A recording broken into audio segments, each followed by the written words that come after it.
देखिए, पाचन तंत्र के हम फर्स्ट पार्ट में आपको मुंह में पाचन और पेट यानी आमाशय तक पाचन बता दिए थे। जो मुंह में पाचन की क्रिया होती है उस जो पाचन होता है उसे हम बोलस कहते हैं, ये हम आपको समझा दिए थे। अब हम आपको उसके नीचे तक भी समझा दिए थे कि जब ये पाचन की क्रिया पेट तक पहुंच जाती है तो इसे हम क्या कहते हैं, काइम कहते हैं। यहाँ तक तो समझा दिए थे।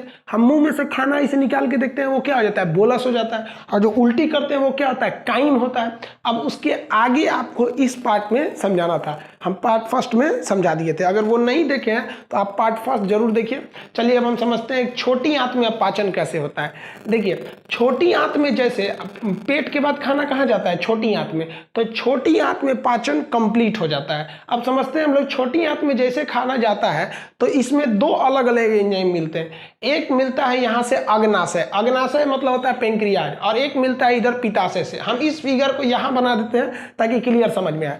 पेट में से काइम जैसे पहुंचेगा छोटी आंत में, इधर से अग्नाशय निकालेगा। अब ध्यान से देखिए, अग्नाशय की एक खासियत होती है, यही भोजन को पूरी तरह पचाता है। अब आपको ये पूरी तरह अग्नाशय पचाता है। देखिए, पूरी तरह पचाने के लिए एंजाइम जो छोड़ता है वो अग्नाशय छोड़ता है। ध्यान दीजिए, मुंह में केवल पाचन स्टार्च, स्टार्च एक प्रकार का कार्बोहाइड्रेट था, उसका पाचन हुआ और किसी चीज का नहीं। पेट में केवल और केवल प्रोटीन का पाचन हुआ और किसी चीज का नहीं। जबकि हम लोग खाना तो हर चीज खाते हैं, तो पूरी तरह पचाने के लिए अग्नाशय यानी पेंक्रियाज एंजाइम छोड़ता है। यह एक ग्रंथि होती है, ग्रंथि चैप्टर में समझाएंगे कि ग्रंथि क्या होती है। यह पूर्ण पाचक एंजाइम छोड़ता है। पूर्ण पाचक मतलब इसमें जो एंजाइम होता है वो कार्बोहाइड्रेट को भी पचा सकता है, वो फैट को भी पचा सकता है, साथ साथ वह प्रोटीन को भी पचा सकता है। तो इससे तीन प्रकार के एंजाइम निकलते हैं, जिसको शॉर्टकट में याद रखिएगा, लेट, LAT, लेट। अब समझते हैं हम लोग, ध्यान से देखिए, यहाँ पे L से होगा लाइपेज, शॉर्टकट याद रखिएगा, लाइपेज मतलब लासा, लासा याद रखिएगा, लासा चिपचिपा होता है, तो ल से लाइपेज, लासा होता है चिपचिपा, तो ये चिपचिपा पदार्थ को पचाएगा। चिपचिपा में कौन होगा, फैट, फैट मतलब वसा, वसा मतलब चर्बी को पचाता है, उसी को कहते हैं लिपिड। जितना भी आप ऑयली चीज खाते हैं ना सब लिपिड होता है, तो उसको कौन पचाएगा, हमारा लाइपेज पचाएगा। याद रखिएगा, लाइपेज उसको पचाने का काम करता है। लाइपेज समझ में आ गया। अब समझते हैं ए से एमाइलेज, ए से होता है एमाइलेज। देखिए, एमाइलेज जो होता है ना, स्टार्च यानी मंड का पाचन करता है। अब आप कहिएगा कि सर स्टार्च का पाचन तो मुंह में हो गया था।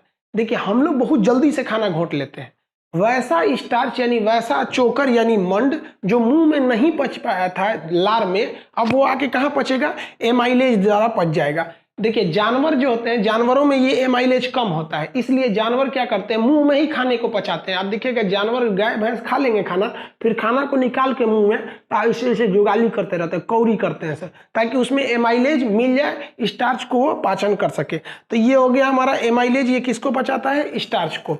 अब ये स्टार्च किसका रूप है, तो कार्बोहाइड्रेट का। हम आपको पढ़ाएंगे कार्बोहाइड्रेट के कई फॉर्म होते हैं, उसी में का एक रूप है आपका स्टार्च। अब आगे समझते हैं लोग ट्रिप्सिन।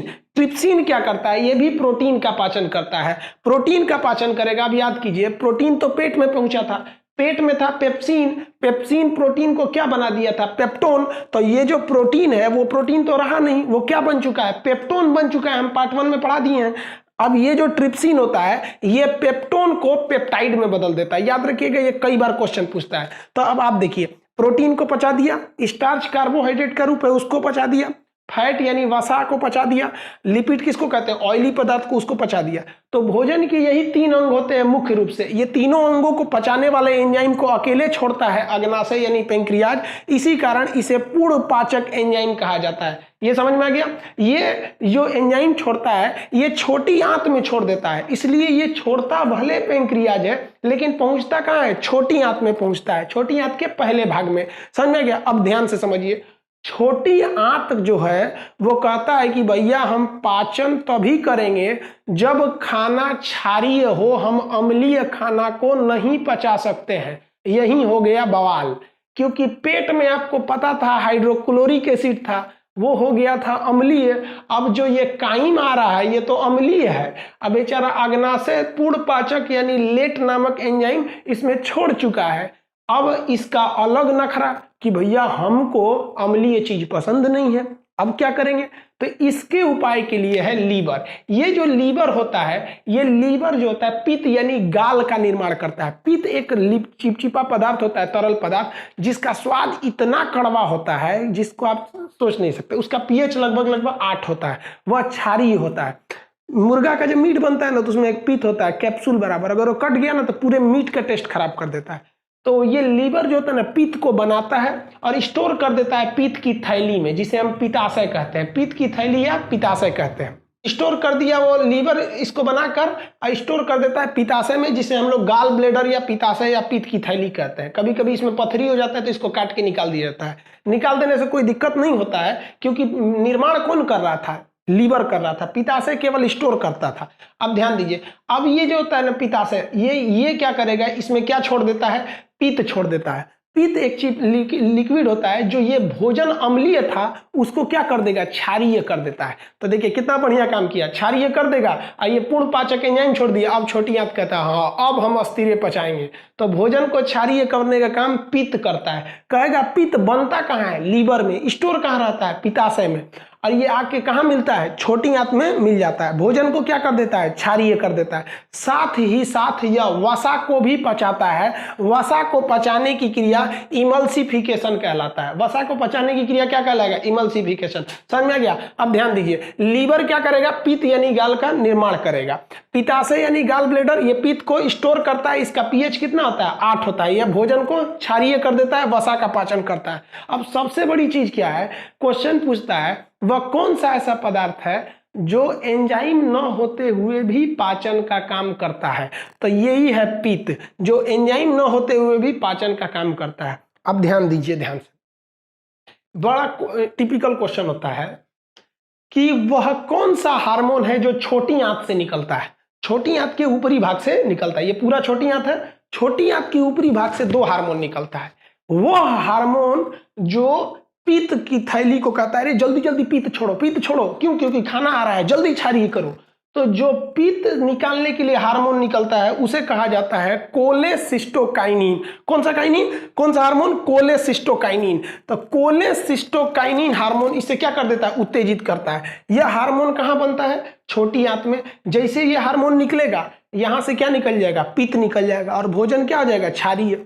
अब बात यहां आता है कि अग्नाशय से जो पूर्ण पाचक एंजाइम है उसे छोड़ने के लिए कौन सा हार्मोन छोड़ा जाता है? तो यह छोटी आंत एक और हार्मोन छोड़ती है जिससे कि अग्नाशय से क्या निकलने लगे? एंजाइम निकलने लगे। ये तीनों, उसे हम लोग कहते हैं सेक्रेटिन। कौन सा एंजाइम? सेक्रेटिन। यहां लिख देते हैं हम सेक्रेटिन। यहां लिख दिए। अग्नाशय किसके द्वारा उत्तेजित होता है? Secretin hormone. तब ध्यान से समझे, सेक्रेटिन हार्मोन अग्नाशय से एंजाइम निकलने के लिए उत्तेजित करता है। और कोलेसिस्टोकाइनिन हार्मोन यहां लिखा है ना, कोलेसिस्टोकाइनिन हार्मोन जो ये है, कोलेसिस्टोकाइनिन हार्मोन, ये इधर से कहता है तुम पित्त छोड़ो। अब ये दोनों हार्मोन निकलते कहां है? सब छोटी आंत से। एक निकालता है पित्ताशय से पित्त और एक निकालता है अग्नाशय से एंजाइम। पित्ताशय से पित्त निकालने के लिए कोलेसिस्टोकाइनिन हार्मोन और अग्नाशय से एंजाइम निकालने के लिए सेक्रेटिन। समझ में आ गया?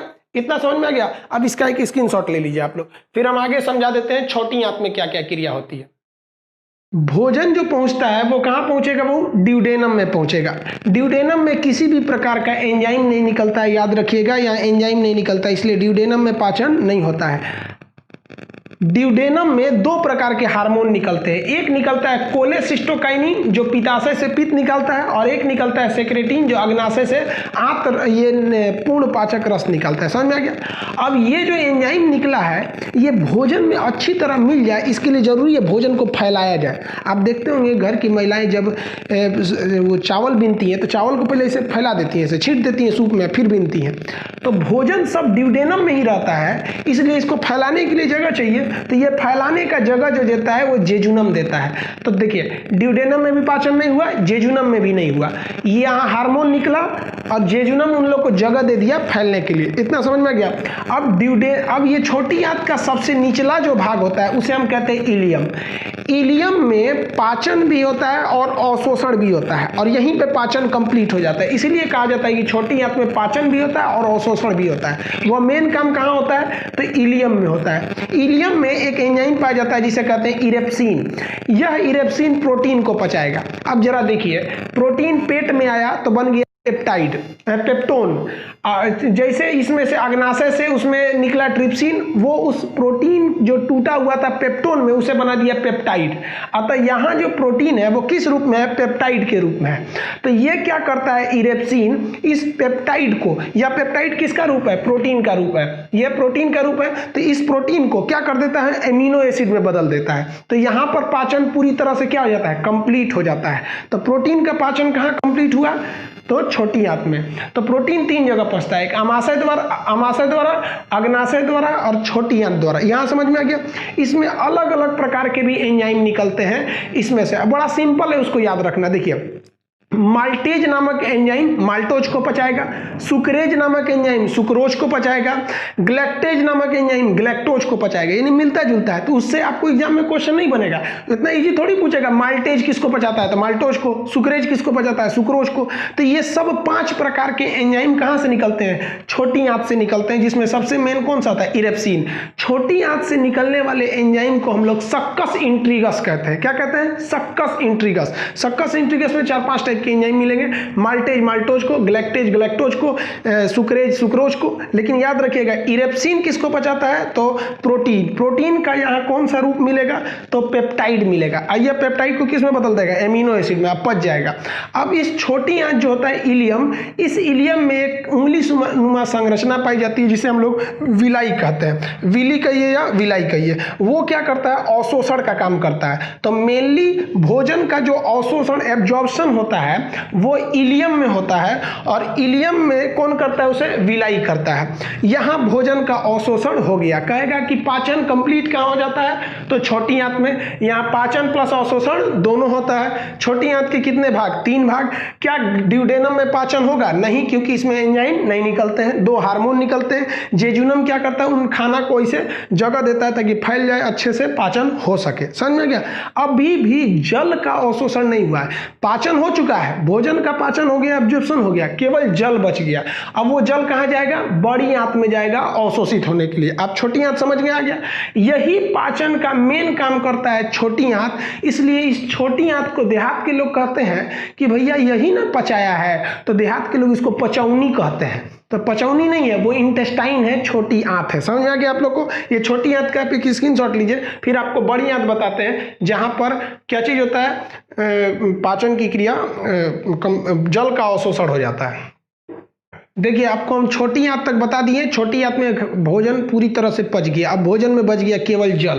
तो अब यहाँ से भोजन जो जाएगा वो बड़ी आंत में जाएगा। बड़ी आंत का ये गोल वाला भाग सीकम कहलाता है। इससे एक नीचे एक अवशेषी अंग लटका होता है जिसे हम कहते हैं अपेंडिस। अपेंडिस शरीर में होता है किंतु काम नहीं करता है, ऐसे अंगों को हम अवशेषी अंग कहते हैं। ये घास भूस पचाने के काम में आता है। ये जानवरों में बहुत बड़ा पाया जाता है। पहले हम लोग भी जानवर की तरह घास भूस खाते थे, इसलिए हम लोग में ये था, किंतु अब ये अवशेषी अंग हो गया है।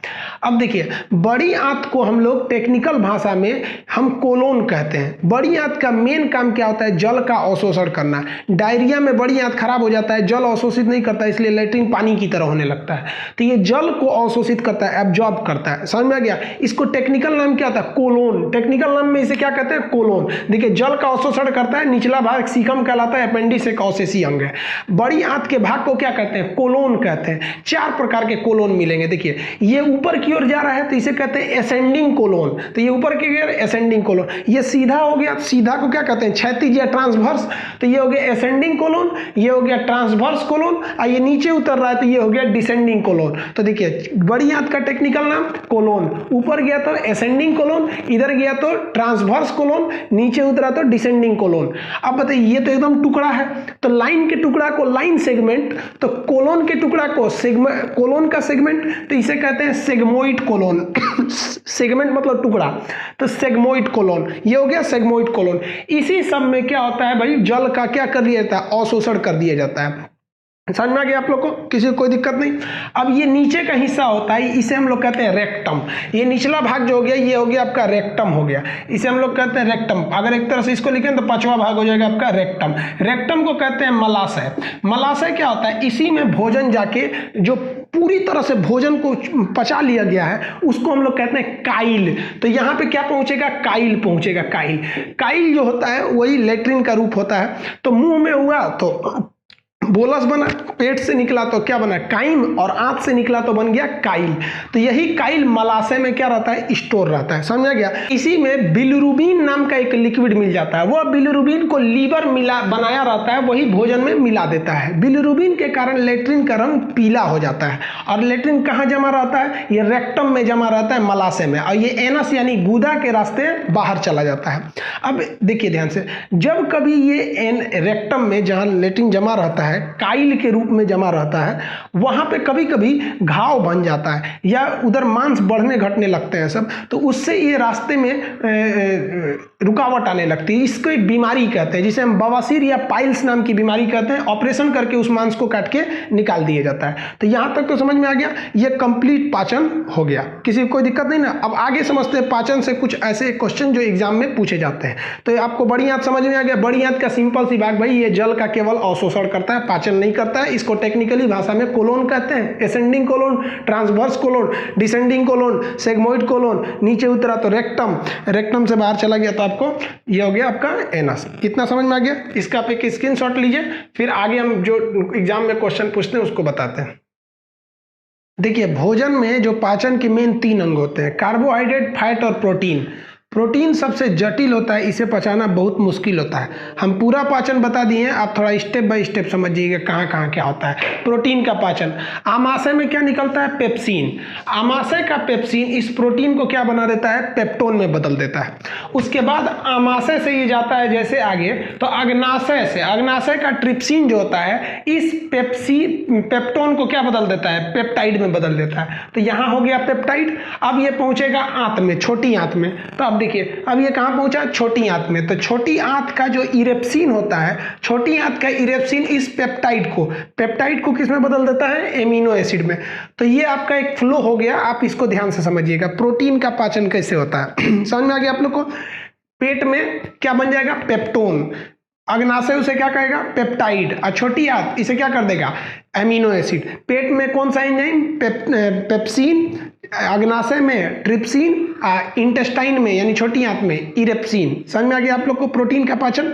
अब जो भोजन के अलग अलग रूप थे उसको समझिए। जब मुंह में भोजन को कूच दिया गया, भोजन को मुंह में कूचा गया तो उसे क्या कहते हैं, बोलस। उसके बाद भोजन कहाँ पहुंचा था, पेट में। जब पेट में उसको खूब पाचन वाचन किया गया तो उसे क्या किया गया, काइम। उसके बाद कहाँ गया, आंत में अवशोषण हो गया, बड़ी आंत में जल अवशोषण हो गया, ये क्या बन गया, काइल। और काइल में बिलिरुबिन की वजह से काइल पीला हो जाता है जिसे हम लेट्रिन कहते हैं। समझ में आ गया। मुंह से खाना निकाल के देखते हैं वो क्या है, बोलस। उल्टी कर देते हैं वो क्या है, काइम। और जो मलमूत्र त्याग देते हैं वो क्या हो जाता है, काइल हो जाता है। तो ये भोजन का रूप समझ में आ गया। अब देखिए पाचन के कई स्टेप्स होते हैं, चरण होते हैं। बेसिकली 5 चरण होते हैं। जब हम भोजन को मुंह में निगलते हैं ना तो उसे कहते हैं इंजेशन। उसे क्या कहते हैं, इंजेक्शन नहीं, इंजेशन। तो इसे अंतःकरण कहते हैं। जैसे भोजन को मुंह में लिए, अब पाचन चालू हो जाएगा। पाचन स्टार्ट कहाँ से होता है, मुंह से। खत्म कहाँ हो जाता है, आपका छोटी आंत में। सबसे देर तक भोजन कहाँ रहता है, पेट में। मुंह में लेने की क्रिया क्या कहेगा, इंजेशन। उसके बाद पाचन चालू हो जाएगा। पाचन पूरा करेंगे लोग तो पाचन पूरा कंप्लीट कहां हो जाता है, छोटी आंत तक। छोटी आंत में पाचन के बाद क्या होगा, एब्जॉर्प्शन होगा, उसका अवशोषण होगा, सोख लिया जाएगा। और जैसे एब्जॉर्प्शन हो जाएगा, एब्जॉर्प्शन के बाद उस बचे हुए भोजन से हम ऊर्जा बनाएंगे। तो ऊर्जा बनाने को क्या कहते हैं, एसिमिलेशन या स्वांगीकरण। ऊर्जा बन जाएगा, हम लोग को लगने लगेगा वाह बहुत खा लिया आपको। अब वही जब अब पूरा पचा हुआ भोजन रेक्टम मलाशय में स्टोर रहता है, उसे बाहर निकाल देना क्या कहलाता है, डिफेक्शन। मलमूत्र त्याग दीजिए। तो पाचन के कितने स्टेप हो गए, 5। पहला हो गया इंजेशन। जैसे इंजेशन करेंगे पूरा पाचन की क्रिया होगी छोटी आंत तक। इंजेशन के बाद डाइजेशन, डाइजेशन के बाद एब्जॉर्प्शन, पूरा खाना खींच लिया जाएगा। उसके बाद एसिमिलेशन, ऊर्जा बनेगा। उसके बाद डिफेक्शन। समझ में आ गया ये पाचन के स्टेप्स। चलिए इसका स्क्रीनशॉट ले लीजिए।